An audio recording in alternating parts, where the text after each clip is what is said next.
ತೇಜ್ ಪ್ರಭು ನ್ಯೂಸ್ಗೆ ಸ್ವಾಗತ.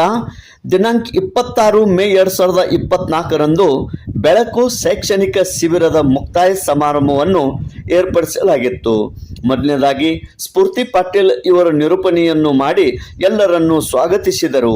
ಹಾಗೂ ಅಧ್ಯಕ್ಷರಾದ ಕಾಡಪ್ಪ ಮಗ್ದುಮ್ ಸರ್ ಮುಖ್ಯ ಅತಿಥಿಯಾಗಿ, ಮಾಂತೇಶ್ ಸರ್ ಅತಿಥಿಗಳಾಗಿ, RB ಗೌಡಿ ಸರ್, ಚಂದ್ರಕಾಂತ್ ಕರಿಮನಿ, ವೀರಪ್ಪ ಹೆಗಡೆ, ಮಾಳಪ್ಪ ಬಂತಿ ಅತಿಥಿಗಳಾಗಿ ಈ ಕಾರ್ಯಕ್ರಮಕ್ಕೆ ಆಗಮಿಸಿದ್ದರು. ಮೊದಲನೇದಾಗಿ ಪುಷ್ಪ ಅರ್ಪಣೆಯನ್ನು ಲಕ್ಷ್ಮೀ ಪೂಜಾರಿ ಮೇಡಮ್ ಅವರು ನೆರವೇರಿಸಿದರು. ಹಾಗೂ ದೀಪ ಪ್ರಜ್ವಲನ ಕಾರ್ಯಕ್ರಮವನ್ನು ನೆರವೇರಿಸಲಾಯಿತು. ಈ ಕಾರ್ಯಕ್ರಮದ ಅತಿಥಿಗಳಾದ RB ಗೌಡಿ ಸರ್ ತಮ್ಮ ಬೆಳಕು ಶೈಕ್ಷಣಿಕ ಶಿಬಿರದ ಪರವಾಗಿ ಮಾತನಾಡಿದರು. ಹಾಗೂ ಮಕ್ಕಳಿಗೆ ಹಲವಾರು ಚಟುವಟಿಕೆಗಳಲ್ಲಿ, ಸ್ಪರ್ಧೆಯಲ್ಲಿ, ಪರೀಕ್ಷೆಗಳಲ್ಲಿ ಸ್ಥಾನ ಗಳಿಸಿದ್ದಂತಹ ವಿದ್ಯಾರ್ಥಿಗಳಿಗೆ ಬಹುಮಾನ ವಿತರಣೆಯನ್ನು ಮಾಡಲಾಯಿತು.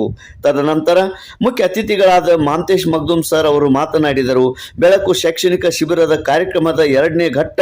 ಈ ಕಾರ್ಯಕ್ರಮದ ಅಧ್ಯಕ್ಷ ಸ್ಥಾನವನ್ನು RB ಗೌಡಿ ಸರ್, ಮುಖ್ಯ ಅತಿಥಿಗಳಾಗಿ ಡಾಕ್ಟರ್ MS ಕರಾಡಿ ಸರ್ ಹಾಗೂ ಅತಿಥಿಗಳಾಗಿ ವಿಠ್ಠಲ್ ಮಗ್ದುಮ್ ಸರ್ ಆಗಮಿಸಿದರು. ಅದೇ ರೀತಿ ಕರಾಡಿ ಸರ್ ಅವರು ನಮ್ಮ ಬೆಳಕು ಶೈಕ್ಷಣಿಕ ಶಿಬಿರದ ಪರವಾಗಿ ಮತ್ತು ವಿದ್ಯಾರ್ಥಿಗಳ ಪರವಾಗಿ ಒಂದೆರಡು ಹಿತನುಡಿಗಳನ್ನು ಆಡಿದರು. ಹಾಗೂ ಮಕ್ಕಳಲ್ಲಿ ಸ್ಪರ್ಧಾ ಮನೋಭಾವ ಹೆಚ್ಚಿಸುವ ರೀತಿಯಲ್ಲಿ ಕೆಲವು ನೈತಿಕ ಘಟನೆಗಳ ಬಗ್ಗೆ ತಿಳಿಸಿ ಕೊಟ್ಟರು. ನಮ್ಮ ಬೆಳಕು ಶೈಕ್ಷಣಿಕ ಶಿಬಿರದ ಹಿಂದಿನ ವರ್ಷ SSLCಯಲ್ಲಿ ದಾಖಲಾತಿ ಪಡೆದ ವಿದ್ಯಾರ್ಥಿಗಳಲ್ಲಿ ಕೆಲವು ವಿದ್ಯಾರ್ಥಿನಿಯರು 2024 ವಾರ್ಷಿಕ ಪರೀಕ್ಷೆಯಲ್ಲಿ ಅತ್ಯಂತ ಹೆಚ್ಚು ಅಂಕಗಳನ್ನು ಗಳಿಸಿದ ವಿದ್ಯಾರ್ಥಿನಿಯರಿಗೆ ವಿಶೇಷ ಸನ್ಮಾನವನ್ನು ಮಾಡಲಾಯಿತು.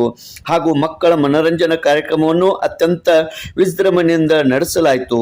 ಬೆಳಕು ಶೈಕ್ಷಣಿಕ ಶಿಬಿರದ ಸಂಚಾಲಕರು ಶ್ರೀ ರಾಜು ಕೆರಿಮನಿ ಸರ್ ಹಾಗೂ ಸಿದ್ದರಾಮ್ ಕೆರಿಮನಿ ಸರ್ ಉಪಸ್ಥಿತರಿದ್ದರು. ಸಂಚಾಲಕರು ರಾಜು ಕೆರಿಮನಿ ಹಾಗೂ ಸಿದ್ದರಾಮ್ ಕೆರಿಮನಿ ಸರ್ ಬೆಳಕು ಈ ಒಂದು ಬೇಸಿಗೆ ಶಿಬಿರ ಅತಿ ಯಶಸ್ವಿಯಾಗಿ ಇಲ್ಲಿ ನಡೆಸಿಕೊಟ್ಟರು.